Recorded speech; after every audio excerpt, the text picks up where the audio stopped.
Welcome back, everybody, to another episode of Power Tips with Kylie Kiser and Heidi Neuhauser and myself, Malcolm McAuley. Today, we're going to dive into some of the customer service in Dynamics 365, some cool features and functions that have been announced and are coming up. And I think, Heidi, you're going to start us off with some exciting stuff on SLAs. I will start you off with SLAs. I can't promise that it'll be exciting. Fair. So there are a few items in the current release notes about things that are new in SLAs. And when we were talking about things to cover, I was excited because I'm working on an upcoming implementation that's going to involve SLAs. So I thought, let's see what's new.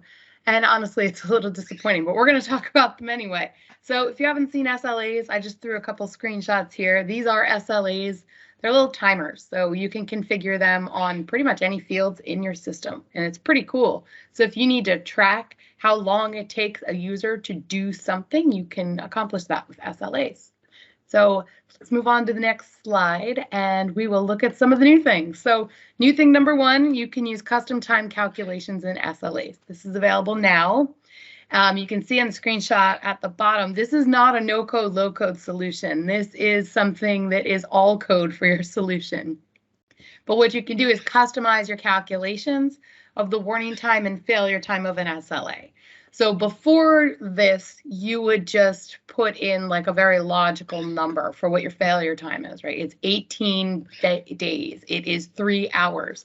Now you can use calculations. But again, you need to build a custom plugin. I linked to the instructions here, so we'll put that in the video, and it is an all-code solution. So this is not something I personally would be able to implement, but I could call up my handy developer friends, and they would be able to do this without a problem.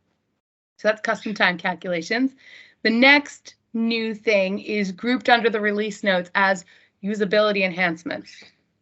So I get that they're trying to make it a little bit easier for people to accomplish their jobs. I just don't know how these small enhancements increase usability of SLAs for agents. But let's talk about what they are.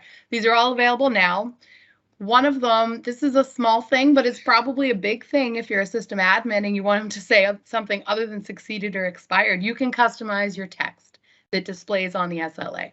So that's cool. It can be something other than it was successful or it expired.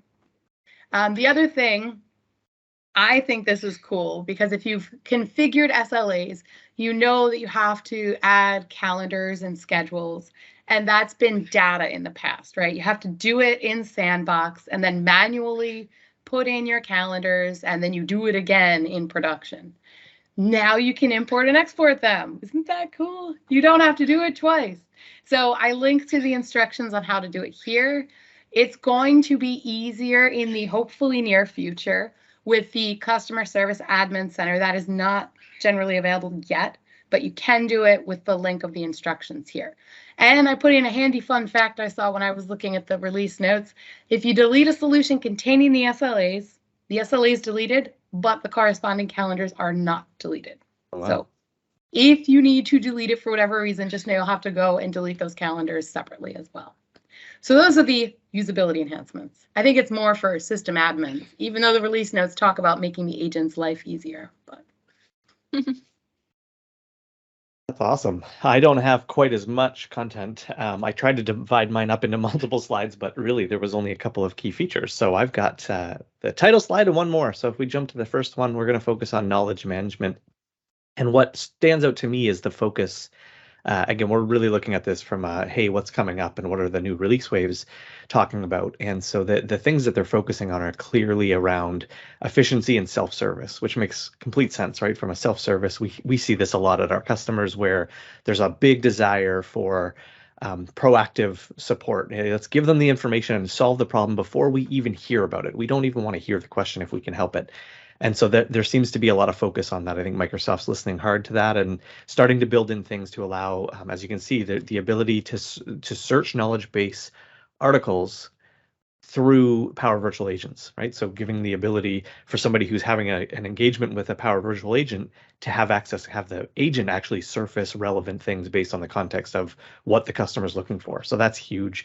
And again, a big play in the market of that preventative support model, right? Self-service preventative support. And then the search integration with portals too, that's coming. They don't have a firm date around that. It just says to be determined in April 2022, and here we are in May, so to be determined. But that's going to be a big win too, right? The ability to search and get more context around what you're searching and have access to those knowledge articles. And if anybody hasn't played with knowledge articles in the newer version, they're much, much better. I know a few people who have said, oh yeah, I played with those years ago when it was still knowledge base. Knowledge articles are way more robust now. There's way more functionality. They can be way more attractive and feature rich and functional for the user, which is important, right? The user doesn't want to get just plain text. They want to have images, they want to have screenshots, and it's super easy to build all that into your knowledge articles, which is great. And then the analytics stuff, which we're seeing layered in everywhere, right? It's in marketing now, it's in some of the sales stuff. And so it's no surprise that it's coming in here, and they're just rounding out, the ability to see what's been, what search terms are being used and the analytics around that, and the readability of articles, right? If we have an article that's never being read, maybe it's because it's poorly written or it's not being found, it doesn't have the right keywords, so people can't actually find it.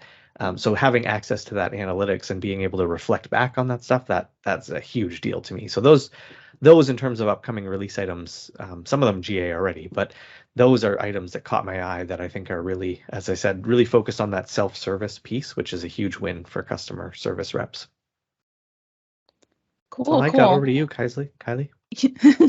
Cool. Yeah. I'm talking about Teams integration. So if you look at the release notes under Teams, there's a whole list of all these features that are going to be available to connect your teams with customer service. So we're going to talk about, I think, 4 different features today, but so many cool things. So definitely encourage you guys to check out the release notes. But first, we have AI-fueled insights, right? So I've talked about some of the cool artificial intelligence features in past videos, and there's just so many things that are coming out of that I think are so interesting. Related to Teams, we have a conversation summary. So what this means is that you're already recording your calls, you're already getting your transcript, and the AI is going to look at that transcript and generate a summary, pulling out key insights, and the agent can review that and make edits to it. So after you have the call, you see that summary, and then the agent can review, make sure it's accurate. And then other people who come in to review that call can just review the summary and see those key insights that have been pulled out. Also, there is this new ability to see suggested contacts. So what this means, and I think this refers to our Teams contacts, right? Not our Dynamics contacts, but it'll look at cases that are similar to the case you're working on and figure out who worked on those ones and show those links to the similar cases. And that's kind of related to our next piece too. So we're talking about more collaboration. So we hear this over and over again with all of the different Teams things that we talk about, right? We want to figure out how we can collaborate contextually. And so we're adding more places that we can chat with our Teams contacts from within Dynamics 365. We can link our cases to chats in Teams.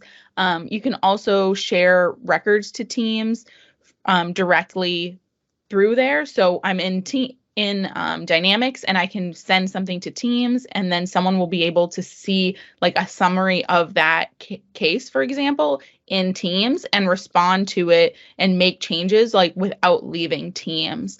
So this is really cool when we compare that with our last slide where we're talking about finding these selected suggested contacts. It'll tell me, hey, these are people you should talk to, and I can just start talking to them right from there. So many cool features and lots of things that we can do with Teams and customer service together. Perfect. Hopefully really interesting. That's almost the same as what we talked about in Dynamics for Marketing with the Teams integration. It's like they're blurring the lines between the apps. Yeah, for sure. Mm-hmm. Well, that brings us to a close. We hope these are helpful videos, give you quick insights about things you maybe didn't know that were there and things that you might want to dig into deeper. So hopefully that's a mission accomplished for you there, and we look forward to coming back next time. Thanks, everybody.